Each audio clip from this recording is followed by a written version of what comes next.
What's going on, Warriors? Welcome back to another episode of EU4 for Noobs. And guys, this actual series is, actually, I was thinking about this today, and this actual series is not too far from being complete.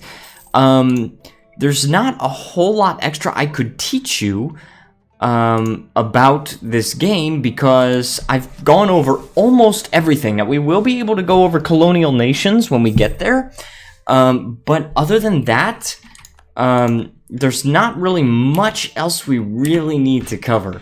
I suppose I could kind of go a little bit with the whole naval combat type thing, but you know, that's very similar to land combat. And it's very simple. It's not something that you really want to, you know, worry about too much. Just something to keep in mind sometimes. For example, galleys are, I guess I could go over some of it right now.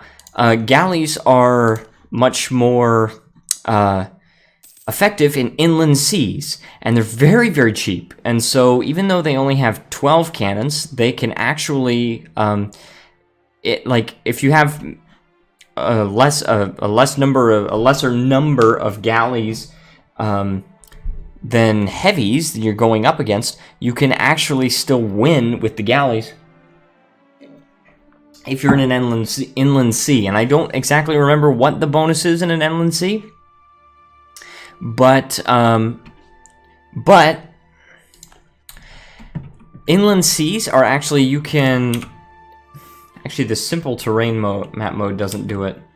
But basically, inland seas are the Mediterranean. Okay, this whole area is inland sea, and also I cannot. Oh yeah, we've been over this. How Venice owns that. The Baltic Sea is an inland sea.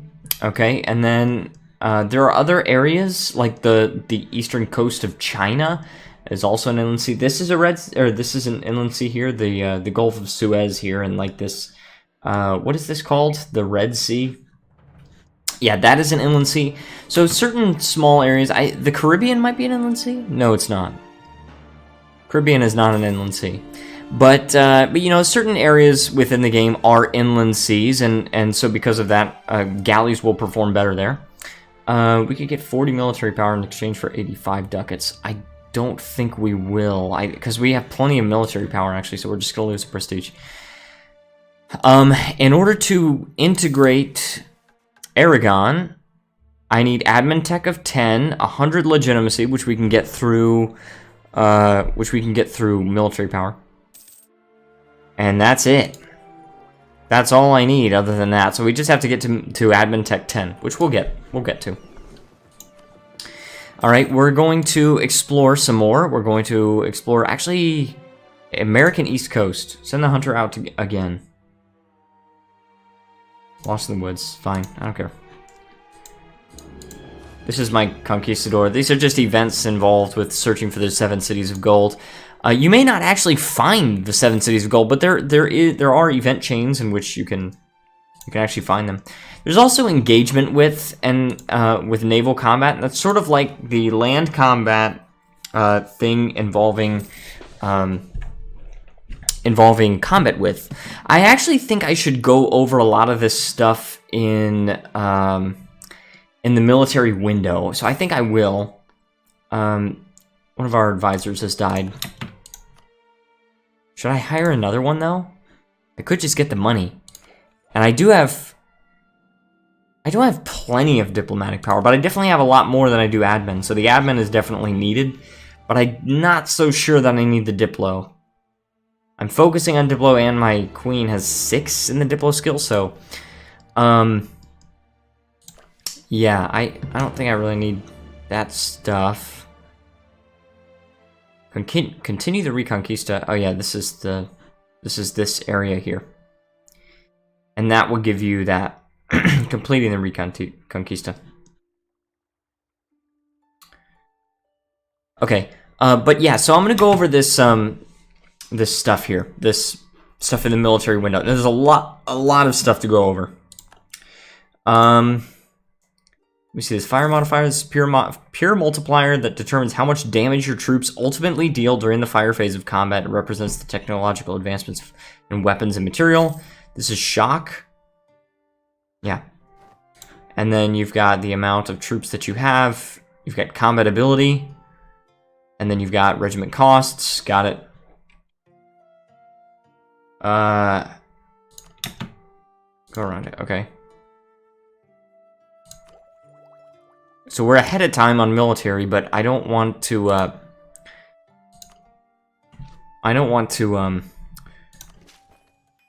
like, just take it ahead of time, so I'm just going to increase some development here. Okay, so, we've got army professionalism, alright? This is a sliding thing, and we're actually going to start drilling some of our armies so that we can start getting army professionalism. First of all, you have to have a general, which we'll get. Enable army drilling. So, as you can see, this is something that you can do. Actually, you know what? We'll go over these first. We'll go over the control of your armies. So, you can see that I have one army selected. It says one armies, but that's a paradox. You can see 2 armies selected there. Then we've got this little thing, levied troops. Okay, this is based on your army professionalism. It's kind of like a quick indication of, like, the quality of the troops, like how professional they are. Levied troop is the current one. Based on the army professionalism, we will go over that. You can see the general here, and you can, of course, click on that in order to change out the general, or you could just click no leader, and then it puts no leader on that stack. Then you've got disband unit, of course. You can just get rid of them. Now, you do lose that manpower unless you have, like, 60% army professionalism, something like that. Click go to, we'll just center the camera on it. This will close out this window, and the reason that there are 2 X buttons there is that you can do this. Now there's this for this individual army, and this individual army, and then all of them. So close all, close that one, right? Closes the top. Okay, now we've got the morale, all right? Now this is, of course, how long the unit will, or the stack will actually stay in battle. It increases over time based on technology. And it's currently at 3.86. It recovers 21.90% of its maximum morale each month. It's an extra 5% if you're on a province that you control. Okay, so if I was in a foreign land, then it would only recover by 16.9%. Partially affected by my army tradition. There's also a recover army morale speed, and I can't remember exactly where that is. Yeah, it's here. Offensive ideas. Recover army morale speed plus 5%. Now, that's pretty powerful, because it basically means that you recover morale on the same at the same speed when you're in hostile territory as when you're in, and then even faster when you're on controlled territory. Then you've got army drill. Okay, now this we're actually going to see later because it won't show you the modifier since it's at 0, but we'll go over that. Then you can see that it's 12,000 infantry, 4,000 cavalry, 0 artillery, and a total number. You've got split in half, which you can just press S. If you're familiar with other Paradox games, you can just split in half. If you want to detach just enough for a siege, you can press D. If you want to attach them to a transport, it's A, so A, S, and D. And then there's also conform to template. So if you have a template that you want them to conform to, then you can choose the template, and then it will actually detach the unnecessary units and then start recruiting the necessary ones that it doesn't have. Okay, this shows you that it's located in Cadiz. This shows you how much it can loot from a province. Now, we have gone over loot, so if you have not seen that video where I talk about loot, then go ahead and check that out. Although I don't know which episode it is. This is the maximum fort level you can siege. Now, it's going to be basically the amount of troops divided by 3,000 and then rounded down to the nearest integer. So, obviously, 16,000 divided by 3,000 is more than 5, but it's rounded down. It's rounded down to 5. So, fort level 5, which means if it's a capital fort, and it has this level 4 thing on it, if it has a bastion on it, this 16 stack can still siege that. Also, we can get the next exploration idea. I really want to, but I've got to take the next Diplotech. I really don't want to let Aragon get ahead. Well, they already are ahead. I don't want to let them get more ahead. So, and I can build buildings as well. I'm just making money. All right, so Then there's attrition. Now, attrition is, of course, non-combat losses of your army. So if they're not fighting, then they might be starving to death in some other way. So if you are in a province that's experiencing a harsh winter, then you will get attrition, but it's only if it's enemy territory. And I actually think that you should get attrition like for winter time, like even the Shadow Kingdom. Okay, so the Shadow Kingdom is an event. Let me finish what I was saying. I actually think that you should get attrition in severe winters, even in your own territory when you're at peace, but you don't. You only get attrition in your own territory at peace when you, what is it called? You only get attrition in your own territory at peace when you go above the supply limit, okay? Now, the Shadow Kingdom is where...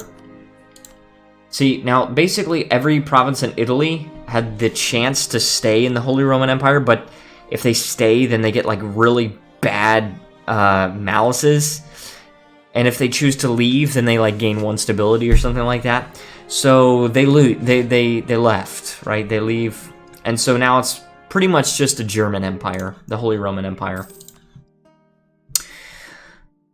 Okay, now supply limit, oh my goodness. Foreign spy detection.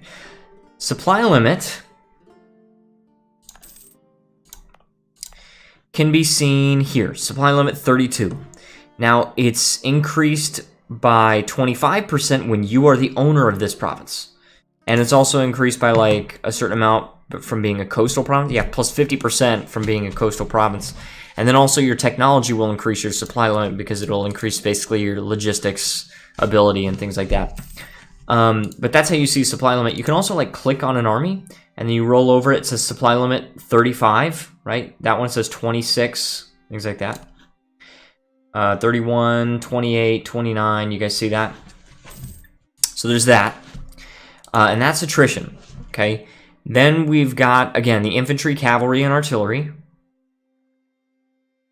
10 prestige, sure. And I'm never going to get to that province. Now, you can actually click these plus buttons, and it will recruit an army, and then it will automatically... I'm going to drill these armies, by the way. It will automatically move that army to the same province, and then merge it, so it becomes part of that stack. Extra manpower, cool. Now we've got an actual listing of all the regiments, okay? So we've got all these stacks of 1,000, all right? We can see the individual strength of the regiment. We can see the different pips, and pips are another concept that I will try to go over. I will try to go over them in this episode. We will see if we have enough time. If not this episode, then probably the next episode. All right. And then you can also see the army drill. Okay, now you can actually start to see the modifiers from that. Okay, so 100% army drill. See, it's gaining, like, they're just gaining drilling experience. And what it does is it takes their morale down to 0.5 at a maximum. So if they get attacked while they're drilling, they're going to just get destroyed. But it gains them experience, and so it will gain you up to like 10% extra fire damage, shock damage, and then up to a 10% reduction of your fire damage and shock damage received. So that's really good. Let me just explore these really quick. And then I might be able to also go over the Navy stuff too, because that's pretty straightforward and a lot of the stuff is similar. Okay, so now we've got the buttons. Okay, you can also rename these regiments. You can also rename the stack, the armies. So, yeah. Then you've got these buttons. You can allow friendly armies to attach to this army. This is particularly useful for multiplayer when another player just kind of wants to give you control of their army so that, you know, they'll contribute their troops to the war, but they don't really want to pay too much attention to it. You could just tell them, hey, you know, attach to my army, and then you can use my manpower and everything, and I'll help you. And the AI will also do this. Okay, so you can do this if you want the AI to attach to your armies. Sometimes you really do, but sometimes you don't. Sometimes you just want the AI to do its own thing. Many times the AI is competent enough that it will help you, even without attaching to you. Next, you can go to Siege View. This is just if you are sieging down a province, you can just go to the Siege View where it shows the progress of the siege and things like that. This is attached, so this is on the other end. If somebody else has their army, like, allowing attachments, then you can click on this and you can actually manually attach your army to theirs. Okay. This is create a new unit. So basically what this is going to do is you click this, and then you can actually move regiments over and create another stack. And this is like to move all the cavalry. It moves all that. If you right-click this, it will move half of them. Okay. I think just close will... Oh yeah, it actually did create the new unit. Okay. Okay, so that's to create the new unit. If there are mercenaries attached and you want to like disband the mercenaries, then you can, or if you want to only take the mercenaries into battle, you can click detach mercenaries and then you can select a mercenary stack and do what you need to do with it. My explorer is dead. That's bad. Because now, oh, my queen is now expansionist, which means I get the global settler increase. Well, that's good. Okay, then after that, there is consolidate regiments. So what this will do, this is a little bit difficult to explain, but let's say that there are like, okay, let's say that these two units, okay, I'll just select this one. Let's say that these two units have been kind of damaged, okay? And so they're not, let's say they both have 500 troops, so they're not going to stay in the battle that long. You know, they're going to stay in the battle for half the time. They're going to die. If a regiment goes down to 0 troops, then it will just be deleted. It'll just be erased. And so you don't want that to happen, and you want to instead consolidate the power into one full-strength regiment. Well, you click this, and let's say both of these are at 500, then it will make one full-strength one. It'll combine them as much as possible. You could do this with many, many units, and it'll combine them into as many full-strength regiments as possible, and then it will delete the regiments that are at 0. You can also hold Shift and click this, and then it will keep the 0-strength regiments. That way you can actually reinforce those 0-strength regiments when you have the manpower. Okay, so if you have like no manpower and you can't really reinforce, then you need to consolidate your power so that you've got full-strength regiments that actually can stay in battle. It's sort of like you know, you got to take some countermeasures. You're running out of manpower. You might not win this war, but you're trying to you know, do some stuff in order to try and ensure that you win the war. After that, this is the unrest reduction. Because if you actually have friendly armies in a province, it will reduce the unrest of that province. So as you can see, like this says -4, and then if you go to the unrest here, it says friendly troops -4. Now this actually goes up to a maximum of 5 at 20,000 troops. So I mean that's kind of straightforward. It just will reduce unrest. So if you want to actually, if you want to do like, if you want to just suppress a rebellion, like if you have just a little bit of unrest, then you could just send an army there and it will suppress the unrest enough that you actually don't have to, you know, that you actually don't have to have an uprising. Okay. After that is Forced March. Now this is an ability that you unlock later. When you reach Admin Tech 15, then you can do Forced Marches, which is where you pay 2 military power per province that you move through, but you move much faster. I can't actually remember how much faster it is. It doesn't say, really. But I'm also almost not ahead of time on Miltech, so I can almost take that. Next is Attack Natives. So if you actually transport some troops to the New World, which we have troops in the New World, we can actually click on this. If these guys were not hunting for the 7 cities, we could... Hold on. Oh, crap. These guys were just staying there. They just stopped. I thought they would go back to port, but apparently not. That sucks. I hope I don't lose these ships. Okay, no, we're good. Now we just have to pay the sailors. Yeah, to reinforce. This is Christmas music. Alright. So you can actually, like, provoke the natives. Like, if you don't want to deal with the natives rising up in the province, then you can actually click that and you'll provoke them and you'll fight them. And you'll reduce their numbers, or in many cases, you'll actually just kill all of them and then your colony can grow in peace. Cape Verde. That's at 713. I don't want that to be reduced a lot, so I'll just pay the 50 ducats. Okay, and that also comes at a military power cost, depending on how aggressive the natives are. It's not actually depending on how many natives there are, it's just like how actually aggressive they are. Also, I can tech up in all 3 areas, look at this. So I can take tech 8, extra states here, extra naval morale, and a shipyard, that's good. And another promoted culture. And better infantry fire and cavalry shock, jeez. And also regimental camp. And I can take active uniformity, more missionary strength. I like that. Alright. So, yeah, then there's Scorched Earth. Okay, Scorched Earth, you can only do it while at war, but basically it will add a bunch of devastation to the province, and it will reduce movement speed of, like, all troops in that province. Also, wow, should I take this 50 admin power or 50 diplo power? This would increase the value of my colonies.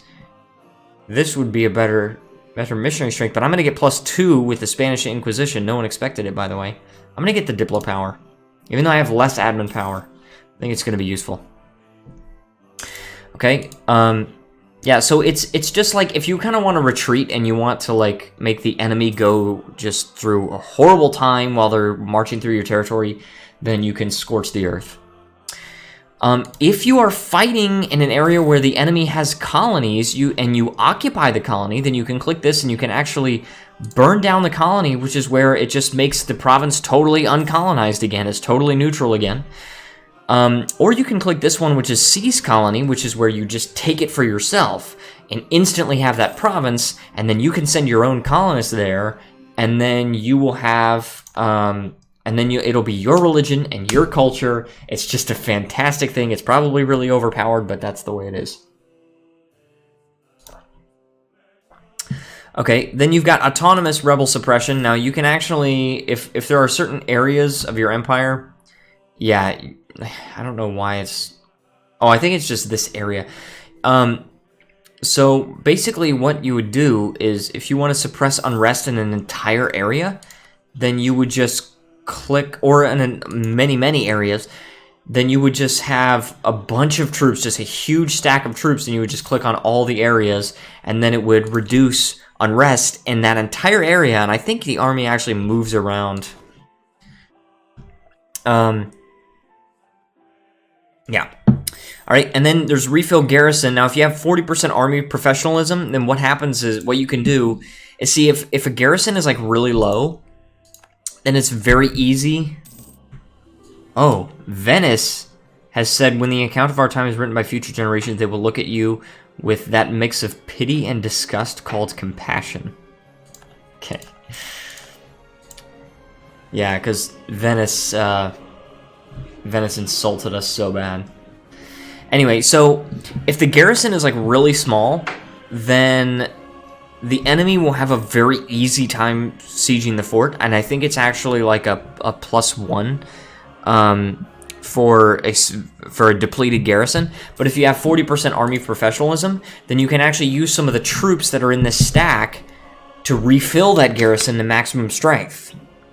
And then that way, you know, you could just... And then you could do it... You can also do it with occupied provinces of the enemies, where you can actually occupy their fort and then refill the garrison so that it's very hard for them to take it back. So that's a good thing. Then, oh, okay, hold on. The Ottoman conquest of Skopje. Okay. They're at war with Austria and Venice and Naples. Alright. These guys, I want them to still drill, because I don't want to actually do anything. Then you've got supply depot, so if there's actually... okay, so if there's low supply in the area... I think it's for any province, but like any province, even friendly provinces or enemy provinces, I don't think it matters. But what happens is you spend 20 military power, and then you will get, for how long? For 5 years, you'll get plus 50% supply limit. So if there's an area of like really low supply limit, which we can actually look at in economic, I believe. Is it in economic? Maybe it's not geographical. Yeah, supply limit. And this... oh no, you have to have an army not selected.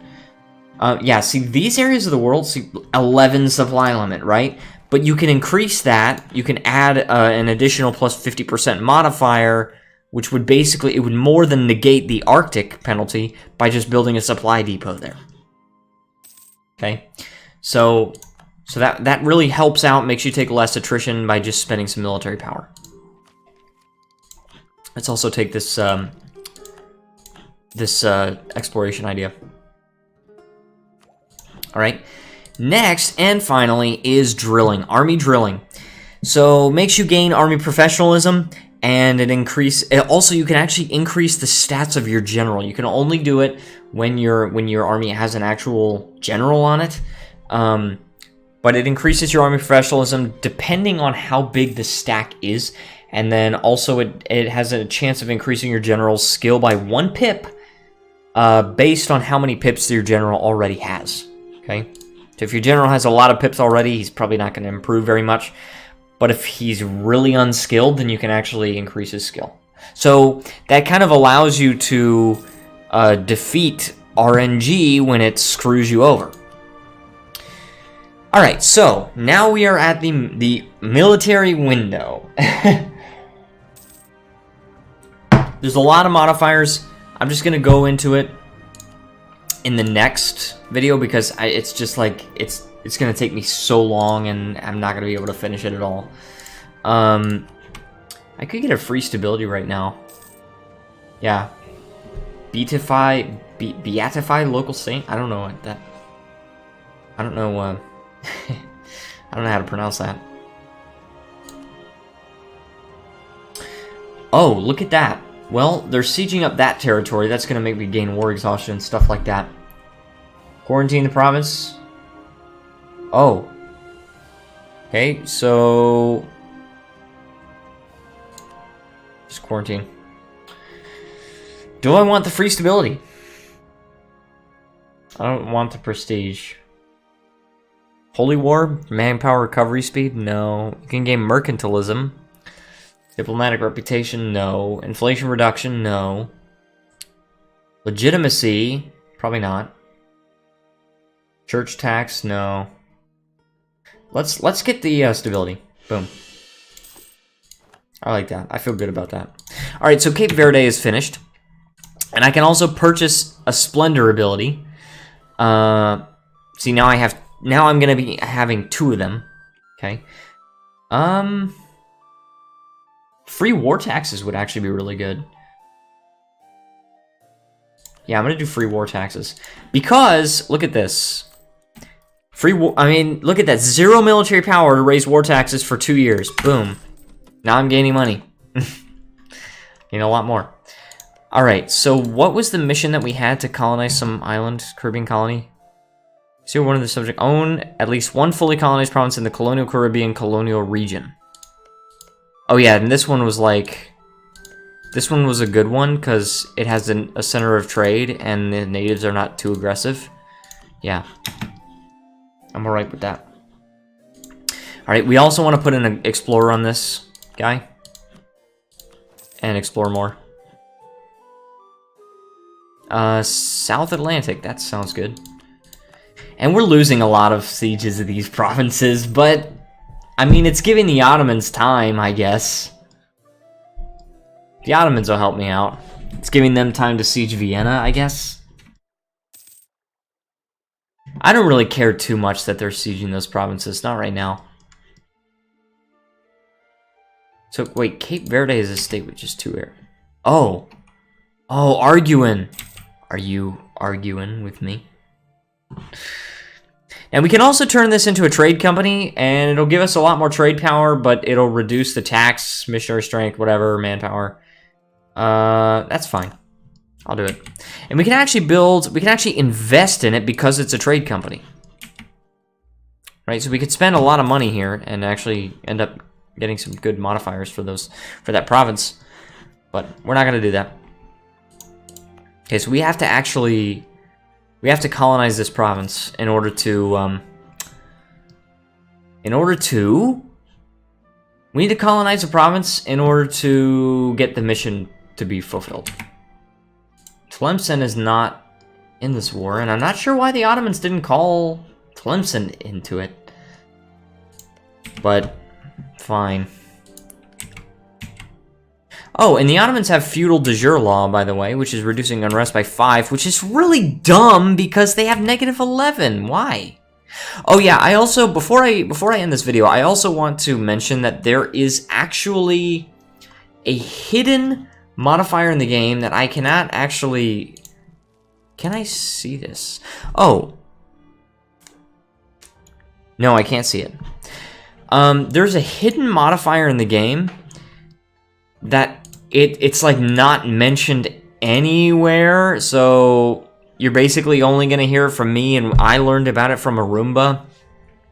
But it's called National Defense, and basically what it is that if someone declares war directly on you, then every province that has your primary culture gets -5 unrest for the duration of the war.